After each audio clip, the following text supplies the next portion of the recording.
Hello one piece lover, तो आप सबका स्वागत है आज के इस वीडियो पर। और इससे पहले का वीडियो और आक्स आपने नहीं देखा है तो डिस्क्रिप्शन में लिंक है, जाके देख लीजिए। इस वीडियो पर हम देखने वाले वन पीस के एपिसोड 882 एपिसोड के शुरुआत पर हमें देखने को मिलता है अर्किजारू बोलता है कि वो लोग तो स्ट्रेट लुफी को फिफ्थ एम्परर ऑफ द सी बोलते हैं। बहुत ज्यादा गुस्से में और बोलता है कि ये लोग पागल हो चुकी है प्रेस के बाद। मैंने ऑलरेडी बोला है कि तुम अपने पोजीशन की तरफ जाओ। किजारू चिढ़ाता है अकाइनू को और बोलता है कि ये बहुत बड़ा प्रॉब्लम है, बहुत बड़ा प्रॉब्लम हो रहा है। अकाइनू गुस्सा हो जाता है, बोलता है कि इन सारे पायलट को मैं डुबाने वाला हूँ। और वो लुफी को याद करता है, बोलता है कि मेरा गोल चेंज नहीं हुआ इन 2 सालों में, मैं पहले जैसा था वैसा ही सेंगोकू की तरह। पर सेंगोकू बोलता है कि जब जैसन हो रहा था उसी मोमेंट पे स्ट्रेट आसमान से नीचे की तरफ गिर गया। इस टाइम में हमारे सारे प्लान चेंज हो गए और बड़ी तरीका से व्हाइट बियर हमारे ऊपर आने लगे। फ्लैशबैक पर देखने को मिलता है लूफी, और लूफी बोलता है व्हाइट बियर का एरा था, तब से ये पूरी तरीका से लाश में आ गया था। हमें फ्लैशबैक पर देखने को मिलता है लूफी आसमान से वारशिप लेके आता है। उसी वक्त वो बोलता है हम सारे लोग किधर आए तुम्हें रिस्क्यू करने के लिए। और वो वार लॉर्ड बगी इबांको सबको लेता है। देखने के बाद सेंगोकू बहुत ज्यादा गुस्सा हो जाता है, बोलता है कि गार्प ये फिर से तुम्हारी फैमिली इधर आ गए। देखने के बाद शौक हो जाता है गाप और बोलता है कि ये व्हाइट बियर के साथ भी बात करता है। वो व्हाइट बियर बोलता है कि तुम अपने बड़े भैया को बचाने के लिए आए, तुम छोटे बच्चे का मालूम है इधर क्या हो रहा है, कि तुम अपना बकवास बंद करो और तुम मुझे मत सिखाओ कि मुझे क्या करना है, मैं अपने बड़े भैया को रेस्क्यू करूंगा। वो देखने के बाद अरिबांग को शौक हो जाते हैं और बोलते है कि ये तो व्हाइट बियर के साथ जवान लड़ा रहा है। तेजी से दौड़ते हुए जाता है, बोलता है कि मैं तुम्हें बचा लूंगा, क्या अपने हाथ को स्ट्रेच करता है। बोलता है कि गम गम गेट पिस्तौल और मेरे रास्ते से हट जाओ। केस दूर से बोलता है और कहता है कि लूफी तुम जल्दी से इधर से जाओ, मैं तुमसे भीख मांगता हूँ क्या, और मैं नहीं चाहता हूँ कि मेरी वजह से तुम भी इन मुसीबत में पड़ा रही, मेरी गलती है क्या कि केस रोने लगता है। तो आए मेरे अपने पायलट क्रू है, मेरे के अपने कैप्टन अपने दोस्त है। लूफी रिप्लाई करते हुए बोलता है कि क्योंकि मैं तुम्हारा भाई हूँ और मैं तुम्हें तक बचाऊंगा। वो सुनने के बाद व्हाइट बियर बोलता है कि मार्को इस बच्चों को मरने मत देना। और मार्को बोलता है ठीक है, इसमें पूरी तरीके से टूट चुका है। वो देखने के बाद तो बात को लूफी बिना सुने हुए लौट रहा है। रेस वो देख हैरान होता है। प्रेजेंट में सेंगोकू बोलता है कि स्ट्रेट ने उस टाइम में जाके इम्पेल डाउन में बहुत बचाया और व्हाइट बियर के फेस टू फेस आके हमारे उस दुश्मन के साथ बात किया जो कभी भी नहीं आ रहा था। व्हाइट बियर पायलट एक एक करके कमजोर पड़ गए, लोगों ने व्हाइट बियर को भी खत्म कर दिया था उस टाइम पर। मिलता अकाइनू, और अकाइनू बोलता है कि मरने से पहले मेरे आवाज को सुनोगे, कि सीधा व्हाइट बियर को हमला कर देता है चेस्ट पर। और व्हाइट बियर मागू मागू फिर से बहुत बड़ा डैमेज देता है। उसी टाइम पर शॉक हो जाता है, बोलता है पॉप्स। और लूफी तेजी से दौड़ता है, सारे नेवी शोल्डर को लात मार के गिरा देता है। बोलता है कि तुम्हें क्या लगता है मैं तुमसे मैं अपने भाई को बचाऊंगा, क्योंकि लूफी तेजी से जा रहा है। उसी वक्त हिम्मत छोड़ दिया था, नेवी एग्जीक्यूशन करने वाला था, लेकिन उसी वक्त लूफी बोलता है कि ऐसा मत करो, क्योंकि अपने से कॉम कर हॉकी को फ्लो कर देता है, जो सारे हॉकी का किंग होता है। हॉकी इतना खतरनाक होता है कि सारे navy soldier almost 80% navy soldier take down हो जाते फाइट पर थे। वो देखने के बाद सेंगोकू शॉक हो जाता है, दौड़ते हुए आता है, बोलता है कि मैं तुम्हें बचा लूंगा। उसी वक्त का भी कमांडर बोलता है कि ये सुप्रीम किंग हॉकी है, भी शॉक हो रहा है जो लूफी ऐसा कर रहा है। बोलता है कि ब्रेट ने किया। नेवी शोल्डर बोलते हैं कि स्ट्रेट जल्दी पहुंचने वाला है, तुम लोग जाओ, बोलता है। लेकिन हमें देखने को मिलता है लूफी मुस्कुराता है, कहता है कि मैं फाइनली पहुंचने वाला, फाइनली ऊपर की तरफ पहुंच जाता है। देखने के बाद एस भी मुस्कुराता है, बोलता है कि तुम इधर फाइनली आ चुके हैं, बात को कभी भी नहीं सुनते थे यार। लूफी भी मुस्कुराता है, लेकिन उसी वक्त उन्होंने एक्साइटेड होते रहे, सेंगोकू को इग्नोर करते रहे। सेंगोकू बोलता है कि तुम मुझसे बच नहीं पाओगे। स्ट्रेट कहकर अपने डेविल फ्रूट से हमला करता है, लेकिन उसी वक्त लूफी अपना गम गम जाइंट बलून को अटैक करता है। सेंगोकू हमला करता है, जिससे वो लोग खड़े थे वो टूट जाता है। लूफी बोलता है कि ये सभी भी जिंदा है। शोल्डर बोलते हैं कि हमें इन्हें बजूका से हमला करना होगा, सीधा हमला कर दे। वो देखने के बाद इबांको और बाकी लोग शॉक हो जाते हैं, बोलते हैं कि स्ट्रेट बॉय ने मिस्टर थ्री की मदद से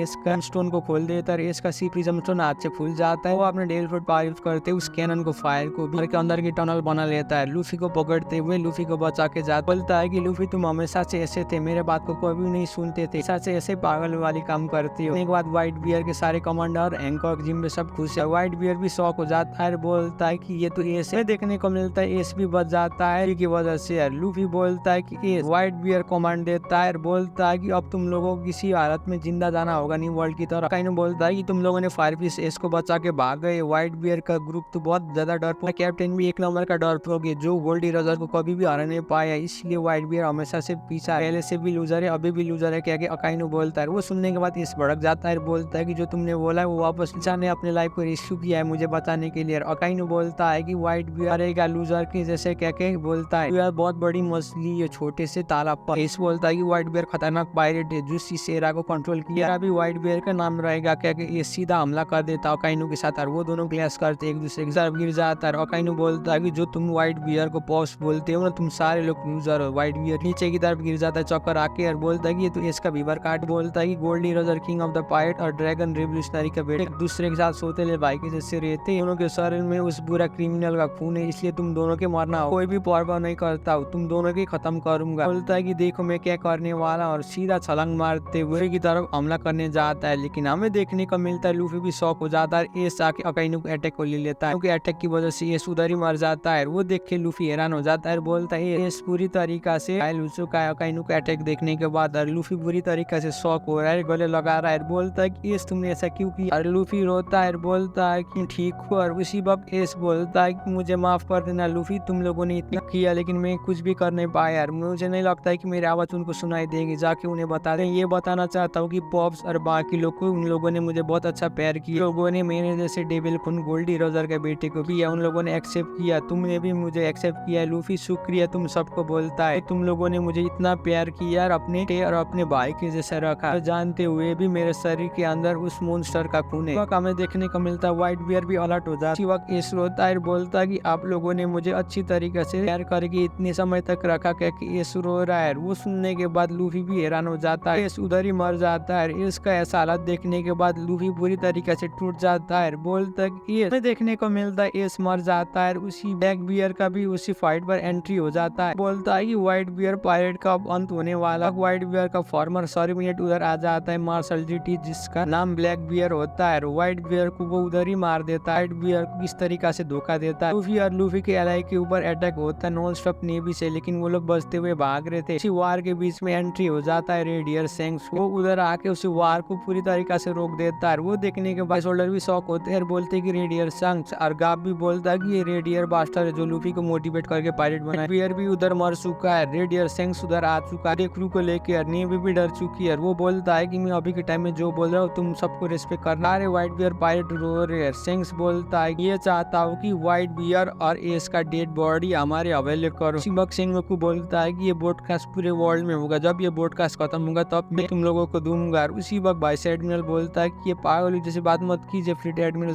नेवी का भित्री है, ये लोगों का दिखाने के लिए इनका डेड बॉडी हमारी जरूरत है। का वो ऑर्डर सुनने के बाद सेंगोकू बोलता है कि मैं तुम्हें ये अलाउ कर रहा हूँ इसलिए कि तुम रेडियर आके बोले। सेंगोकू बोलता है कि ये वार ऑलरेडी खत्म हो चुका है, बियर और नेवी के बीच में, व्हाइट बियर ने हार चुका है। उसी वक्त सिंशिप होता है प्रेजेंट में, बोलता है कि जब वो वार खत्म हो गई उसके बाद सारे पायरेट एक्टिव होने लगा, और इसराइल लूसेप नहीं किया था कि इस एरा में ये इतना बड़ा रोल खेलने वाला है। भी बड़ी बात यह है कि व्हाइट बियर के लास्ट वॉर ने पूरे पायरेट को जगा दिया। फ्लैशबैक पर देखने को मिलता है मरीन फोर्ट पर, और व्हाइट बियर मरने से पहले एक शब्द बोलता है, वो वन पीस रियल है बता देता है। वो सुनने के बाद सारे पायरेट मोटिवेट होते हैं, सिंशिप होता है। और अकाइनो बोलता है कि वो सारे पायरेट ने उस व्हाइट बियर के लास्ट वर्ड को ट्रस्ट करके किया है, व्हाइट बियर की वजह से। मुझे विश्वास नहीं हो रहा कि ये लोग इतनी आसानी से मैनिपुलेट हो गए, को मालूम नहीं है कि हमारे खिलाफ रिवेल करना क्या है। उन लोगों को जरूर मैं सबक सिखाऊंगा इन पायरेट। देखने को मिलता है उस वार के बाद नेवी के हेडक्वार्टर भी चेंज हो जाता है न्यू वर्ल्ड पर। न्यू मरीन फोर्ट के सोल्डर जाके होलीलैंड मरीजा को गार्ड कर रहे जो सिलेस्टर ड्रैगन रहता पर वार हुआ। अभी के टाइम में वो नेवी का G1 ब्रांच हो चुका है, का G1 ब्रांच रहता है। सारे रेड लाइन और एंड लाइन के दोनों साइड से नेवी ने जो रास्ता है सीधा होलीलैंड मरीजा में जाने के लिए, ठीक उसके आगे हेडक्वार्टर बनाया है जो सिलेस्टर ड्रैगन को प्रोटेक्ट कर सकते। देखने को मिलता अगले सीन पर रेडपोर्ट जो ड्रैगन को होम स्टे, वो लोग इसी का लिफ्ट यूज करते हुए ऊपर की तरफ जाते, और से सारे वर्ल्ड का ट्रेड भी सेंटर यही है। देखने को मिलता है उधर बहुत सारे सिटीजन आके देख, लोग बोलते हैं कि इधर गवर्नमेंट के ऑफिसर लोग रहते हैं। साइड पर वो नेवी का G1 ब्रांच भी है, क्या सारे लोग बात कर आए। टूरिस्ट बोलते हैं कि डैड देखिए ये तो ऊपर की तरफ जा रहा है। सारे लोग बहुत ज्यादा खुश है वो देख के, और बोलते हैं कि ये होलीलैंड मरीजा के शिप देखो, इधर बहुत सारे आर देखने को मिलता है। जर्नलिस्ट आ चुके हैं, सारे वर्ल्ड के टॉप लीडर आते को रिप्रेजेंटेटिव करते हुए रेबरी की तरफ आ रहे हैं। वो देख पोसन किंगडम का किंग है ना, क्या चीयर करते हैं कि ये तो मिस्ट्री किंगडम का किंग है, क्या सारे जर्नलिस्ट आके चीयर करते हैं। आगे की तरफ देखते हैं और बोलते हैं ये तो टांजन किंगडम के क्वीन है ना, ये बहुत खूबसूरत, लोग को इससे चीयर करना होगा। उसी वक्त आता है बोलता कि अपने घुटने में खड़े होने से अच्छा मरना ही है। हमें देखने को मिलता किंग अम्बरब्रन जो बॉलीवुड किंगडम से आया। लोग बोलते हैं कि ये क्यों धीरे से चल रहा है, वो बोलता है धीरे से चलता हूँ लेकिन कभी भी पीछे की तरफ नहीं देखता। को मिलता है मरीन वाइस एडमिरल गाप का शिप आ रहा है। सारे लोग बोलते हैं ये तो वाइस एडमिरल गाप नेवी का शिप। सारे लोग शॉक होते हैं, बोलते हैं कि उस शिप पर देखिए ये तो great king night king king Neptune आ गए। यू किंगडम भी इस बार रेबरी को अटेंडिंग कर रहे हैं, क्या सारे टूरिस्ट चीयर कर रहे। फुकाबुशी बोलता है कि उधर देखो मेरे भाई लोग, इधर सारे लोग खुश हो रहे हैं, हमें देखो। फुकाबुशी के भाई भी मुस्कुराते हैं, बोलते हैं कि ये जगह तो बहुत खूबसूरत, हमें जाना होगा। अगले सीन पर हमें देखने को मिलता है वाइस एडमिरल ग्राफ, और वो क्रैकर खा रहा है वो सीधा बाकी लोग को लेके आ रहा है। वो बोलता है कि मुझे लग रहा था कि मैं समुद्र के बीच में डूब के मरने वाला। आप बोलता है कि ये प्रिंसेस जल्दी से बाहर की तरफ आ जाओ। शिराओशी बोलती है कि ठीक है। उसी वक्त फुकाबुशी बोलता है कि अब हमें मरीजा में जाना हो। उसी भी बाहर की तरफ आ जाती है और सन को देख के हैरान हो जाती है। लोग खुश से शिराओशी को देख के यार बोलते है कि ये तो बहुत सारा सूरत देख के रोते हैं और बोलते है कि क्या यही है हमारे मॉर्मेट प्रिंसेस। लोग तो 200 साल के बाद आ रहे रेवरी को अटेंड करने के लिए। 2 साल पहले रियू किंगडम था वर्ल्ड गवर्नमेंट के एफिलिएटेड में। उन लोगों ने रेवरी को सिर्फ एक ही बार अटेम्प्ट किया था। बहुत बड़ा डील होने वाला है। हमें देखने को मिलता है होली लैंड मरीजा पर एक नेवी का एडमिरल रिकुगु भी ट्रांसफॉर्मेशन में बात कर रहा है और फुजितोरा के साथ बात करता है ताकि साकाजुकी-सान ने मुझे ये बोला है कि तुम्हारे साथ फाइट करके तुम्हें लात मार के इधर से निकालने के लिए। बोलता है कि तुम मेरे साथ फाइट करने वाली है और उसी बात बोलता है कि मैं फाइट करना नहीं चाहता। बोलता है कि क्या तुम मेरे साथ फाइट करते हुए इधर के कॉन्फ्रेंस को डिस्ट्रॉय करना चाहते हो। रिप्लाई करते हुए बोलता है नहीं। लिखकर रिप्लाई करते हुए बोलता है कि मैं एक चीज को डिस्ट्रॉय करना चाहता हूँ और ये सिस्टम। बोलता है कि शुक्रिया जो तुमने मुझे इतना अच्छा खाना खिलाया। बहुत ज्यादा स्वादिष्ट भी था। वो लंबे जर्नी का ओल्डमैन बेआबंग ने क्या किया मालूम है कि सारे चीज बेआबंग के ऊपर ही है। बिलीव करता हूँ कि नेवी के साइंस पर जरूर कर पाएंगे। वो एक्सपेरिमेंट कंप्लीट होगा तो हमें 7 वारलॉर्ड सिस्टम की जरूरत भी नहीं। इसी वक्त रिकुगु बोलता है कि तुम बहुत ज्यादा क्रेजी हो। फुजितोरा बोलता है चाहे कुछ भी हो जाए लेकिन ये खाने की चीज बहुत ज्यादा स्वादिष्ट था लेकिन नहीं खाती। और रिकुगु रिप्लाई करते हुए बोलता है खा सकता हूँ। और फुजितोरा बोलता है कि क्या तुम व्रत ले रहे हो। बोलता है कि अगर कोई एक खूबसूरत लड़की आके खिलाएगी तो मैं जरूर खाऊंगा। मुस्कुरा रहा है फुजितोरा के साथ मजाक करता है। बोलता है कि मैं बहुत ज्यादा और 3 सालों से मैंने कुछ भी नहीं खाया। इसी में एपिसोड खत्म होता है। वीडियो कैसा लगा नीचे कमेंट कर दीजिए। यार चैनल में भी पहली बार आए तो प्लीज चैनल को भी सब्सक्राइब कर दीजिए। तब तक के लिए सायोनारा।